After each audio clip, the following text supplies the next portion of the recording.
ಈ ವಿಡಿಯೋದಲ್ಲಿ ನಾವು ಪೂರ್ಣಾಂಕ ಗುಣಾಕಾರದ ಗುಣಲಕ್ಷಣಗಳ ಬಗ್ಗೆ ಕಲ್ತ್ಕೋತಾ ಹೋಗ್ತೀವಿ. ನಮಿಗ್ ಗೊತ್ತು 4 ಇಂಟು 3 ಅಂದ್ರೆ 12 ಅಂತ. ಇದನ್ನ ನಾವು ಚಿತ್ರದ ಮೂಲಕ ನೋಡೋಣವಾ? ಇಲ್ಲಿ ನೋಡಿ, ಇಲ್ಲೊಂದು ಬಾಕ್ಸ್ ಇದೆ. ಇದ್ರೊಳಗಡೆ 3 ಬಾಲ್ ಇದೆ.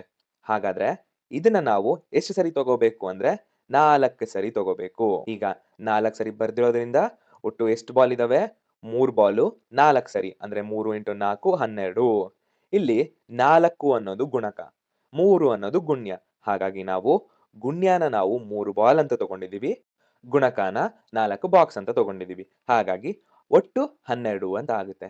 ಈಗ ಈ ಸಂಖ್ಯೆಗಳನ್ನ ಅದಲು ಬದಲು ಮಾಡಿದ್ರೆ ಏನ್ ಬರುತ್ತೆ?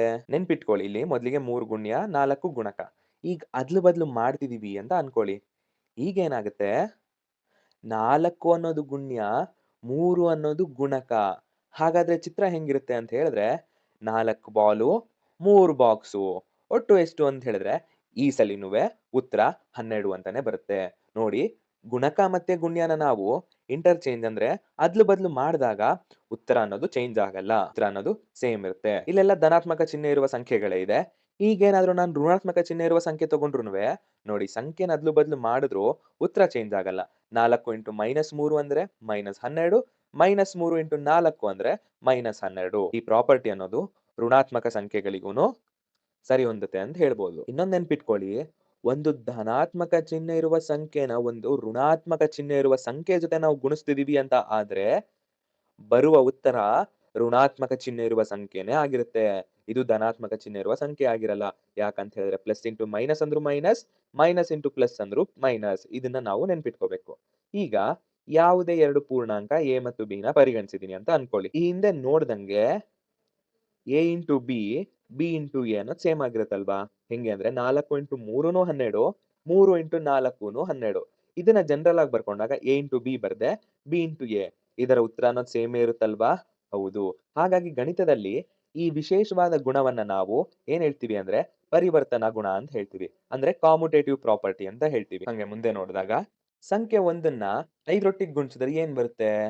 ಅದೇ ತರ ಸಂಖ್ಯೆ 1ನ್ನ -5ರೊಟ್ಟಿಗೆ ಗುಣಿಸಿದ್ರೆ ಏನ್ ಬರುತ್ತೆ? ಹೌದಪ್ಪ. 1ನ್ನ 5ರೊಟ್ಟಿಗೆ ಗುಣಿಸಿದ್ರೆ 5 ಅಂತ ಬರುತ್ತೆ. 1ನ್ನ -5ರೊಟ್ಟಿಗೆ ಗುಣಿಸಿದ್ರು ನಮಗೆ -5 ಅಂತಾನೆ ಬರುತ್ತೆ. ಇದನ್ನ ಕ್ಲೀನ್ ಆಗಿ ಗಮನಿಸಿ. ಸಂಖ್ಯೆ 1ರೊಟ್ಟಿಗೆ ನಾವು ಏನ್ ಗುಣ್ಯನ ಗುಣಿಸ್ತಿದೀವೋ ಉತ್ತರನೂ ಅದೇ ಆಗ್ತಿದೆ. ಇದನ್ನ ಕ್ಲೀನ್ ಆಗಿ ಗಮನಿಸಿದಾಗ ಯಾವುದೇ ಪೂರ್ಣಾಂಕ ಎಗೆ ನಾವು ಸಂಖ್ಯೆ 1ನ್ನ ಗುಣಿಸ್ಕೊಂಡಾಗ ಅಥವಾ 1ರೊಟ್ಟಿಗೆ ಗುಣಿಸಿದಾಗ ಅದರ ಗುಣಲಬ್ಧ ಅದೇ ಸಂಖ್ಯೆ ಆಗಿದೆ. ಇಲ್ಲಿ 1 ಅನ್ನೋದು ಗುಣಕ, ಎ ಅನ್ನೋದು ಗುಣ್ಯ, ಉತ್ತರ ಬಂದು ಮತ್ತೆ ಎ ಅಂತಾನೆ ಸಿಗುತ್ತೆ. ಈಗ ನಾ ಒಂದ್ ಹೇಳಲಾ? ಈ ಪ್ರಾಪರ್ಟಿನ ಗಣಿತದಲ್ಲಿ ವಿಶೇಷವಾಗಿ ಗುಣಾಕಾರದ ಅನನ್ಯತಾಂಶ ಅಂತ ಹೇಳ್ತೀವಿ. ಇಲ್ಲಿ ಸಂಖ್ಯೆ 1 ಅನ್ನೋದೇನಿದೆಯೋ ಇದೇ ನಮ್ಮ ಗುಣಾಕಾರದ ಅನನ್ಯತಾಂಶ. ಯಾಕೆ ಅಂತ ಹೇಳಿದಾಗ ಸಂಖ್ಯೆ 1ರೊಟ್ಟಿಗೆ ಯಾವುದೇ ಸಂಖ್ಯೆನ ಗುಣಿಸಿದ್ರುವೆ ಉತ್ತರ ಅದೇ ಸಂಖ್ಯೆನೇ ನಮಗ್ ಸಿಗುತ್ತೆ. ಈಗೇನ್ ಮಾಡೋಣ, ಒಂಚೂರು ಚೇಂಜ್ ಮಾಡಣವಾ? ಸಂಖ್ಯೆ 1 ಇರೋ ಕಡೆ ನಾನು -1 ಅಂತ ಬರ್ದಿದೀನಿ. ಹಾಗಾದ್ರೆ -1 ಇಂಟು ಎ ಏನ್ ಸಿಗುತ್ತೆ? ಇದನ್ನ ನಾವು ಚೆಕ್ ಮಾಡ್ಬೇಕಲ್ವಾ? ಒಂದು ಉದಾಹರಣೆ ಮೂಲಕ ಚೆಕ್ ಮಾಡೋಣ. -1 ಇಂಟು 5 ಏನ್ ಬರ್ಬೋದು? ಒಂಚೂರು ಥಿಂಕ್ ಮಾಡಿ. ಈಗ ಇದನ್ನ ಸಾಲ್ವ್ ಮಾಡುವಾಗ ಒಂದ್ ನೆನ್ಪಿಟ್ಕೊಳ್ಳಿ. ಯಾವುದೇ ಪೂರ್ಣಾಂಕ ಎ ಮತ್ತು ಬಿಗೆ ಎ ಇಂಟು ಬಿ ಮತ್ತೆ ಬಿ ಇಂಟು ಎ ಅನ್ನೋದು ಈಕ್ವಲ್ ಆಗುತ್ತೆ. ನಾವು ಮುಂಚೆ ನೋಡಿದ್ವಿ. ಹೆಂಗೆ ಅಂತ ಹೇಳಿದ್ರೆ ಇದನ್ನ ನಾವು ಪರಿವರ್ತನಾ ಗುಣ ಅಂತ ಹೇಳ್ತೀವಿ. ಯಾವುದೇ 2 ಸಂಖ್ಯೆ ಗುಣಿಸಿದಾಗ ಅದ್ರಲ್ಲಿ ಬರೋ ಉತ್ತರ ಅಥವಾ ಆ ಸಂಖ್ಯೆನ ನಾವು ಅದ್ಲು ಬದ್ಲು ಮಾಡಿ ಗುಣಿಸಿದಾಗ ಬರೋ ಉತ್ತರ ಸೇಮ್ ಇರುತ್ತೆ. ಈಗ -1 ಇಂಟು 5 ಅನ್ನೋದು 5 ಇಂಟು -1ಗೆ ಈಕ್ವಲ್ ಆಗುತ್ತೆ. ನಮ್ಮತ್ರ 5 ಇಂಟು -1 ಅಂತ ಇದೆ. ಇದರ ಪ್ರಕಾರ -1ನ್ನ 5 ಸಲಿ ಕೂಡ್ತೀವಿ ಅಂತ ಅರ್ಥ. ಹಾಗಾದ್ರೆ ಉತ್ತರ ಏನಿರುತ್ತೆ? 5 ಇಂಟು -1 ಅಂದ್ರೆ -5. ಈಗೇನಪ್ಪಾ ಅಂದ್ರೆ -1 ಇಂಟು 5 ಅಂದ್ರು -5. ಹಾಗಾದ್ರೆ ಯಾವುದೇ ಪೂರ್ಣಾಂಕ ಎ ನೊಟ್ಟಿಗೆ ನಾವು -1ನ್ನ ಗುಣಿಸಿದೀವಿ ಅಂತ ಆದ್ರೆ ಉತ್ತರ -a ಅಂತ ಬರುತ್ತೆ. ಈಗ ಇದನ್ನ ಡೀಟೇಲ್ ಆಗಿ ನೋಡಿದಾಗ -1ರಿಂದ ನಾವು ಯಾವುದೇ ಸಂಖ್ಯೆನ ಗುಣಿಸ್ತಿದೀವಿ ಅಂತ ಹೇಳಿದ್ರೆ ಉತ್ತರದಲ್ಲಿ ಚಿಹ್ನೆ ಬದಲಾಗುತ್ತೆ. ಇಲ್ಲಿ ಎ ಅನ್ನೋದು ಪ್ಲಸ್ ಇದ್ರೆ ಉತ್ತರದಲ್ಲಿ ಮೈನಸ್ ಆಗುತ್ತೆ. ಎ ಅನ್ನೋದು ಮೈನಸ್ ಇದ್ರೆ ಉತ್ತರದಲ್ಲಿ ಪ್ಲಸ್ ಅಂತ ಆಗುತ್ತೆ. ಈಗೇನಾದ್ರೂ ಈ 3 ಪೂರ್ಣಾಂಕಗಳನ್ನ ಗುಣಿಸಿ ಅಂತ ಹೇಳಿದ್ರೆ ಏನ್ ಮಾಡ್ತೀರಾ? ಒಂದ್ ರೀತಿಲಿ ಈ ತರ ಬರಿಬೋದು. 3ನ್ನ -4ರೊಟ್ಟಿಗೆ ಫಸ್ಟ್ ಗುಣಿಸ್ಬಿಟ್ಟು ನಂತರ 5ರೊಟ್ಟಿಗೆ ಗುಣಿಸೋದು. ನಂತರ ಇನ್ನೊಂದ್ ರೀತಿ ಅಂತ ಹೇಳಿದ್ರೆ -4 ಇಂಟು 5 ಇವೆರಡನ್ನ ಗುಣಿಸ್ಕೊಂಡು ಉತ್ತರನ 3ರೊಟ್ಟಿಗೆ ಗುಣಿಸೋದು. ಹಾಗಾದ್ರೆ ಇವೆರಡೂ ಮಾಡಿದಾಗ ಉತ್ತರ ಬೇರೆ ಬೇರೆ ಬರುತ್ತಾ?